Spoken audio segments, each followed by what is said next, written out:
ઈસુદાન ગઢવી, વિજયભાઈ સુવાળાની કેટલીક તસવીરો અત્યારે આપણી સામે આવી રહી છે.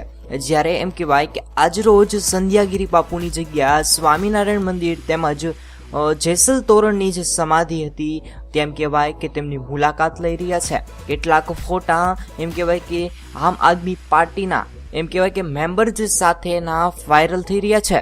જ્યારે અંજારની ઓળખ સમાન જેસલ તોરણની સમાધિ જેવી જગ્યાઓ પર ધર્મશાળા જેવી હજુ કોઈ વ્યવસ્થા જ નથી. જ્યારે તેમની મુલાકાત લીધી છે અને એમ કહેવાય વીર બાળ ભૂમિની યાદમાં સ્મારક અને જગ્યાના વિકાસ માટે કેટલુંક વિચારી રહ્યા છે.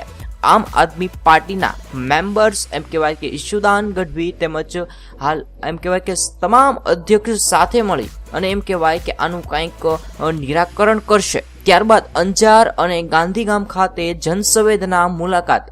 આજ રોજ પૂર્વ કચ્છ જિલ્લાના અંજાર અને ગાંધીધામ ખાતે જનસંવેદના મુલાકાત યાત્રા અંતર્ગત પ્રદેશ નેતા ઈસુદાનભાઈ ગઢવી, શ્રી પ્રવીણભાઈ રામશ્રી, વિજયભાઈ સુવાળા પ્રદેશ ઉપાધ્યક્ષ ભેગા મળી અને ચૌધરી સંગઠન મંત્રીની આયોજન કરવામાં આવ્યું છે.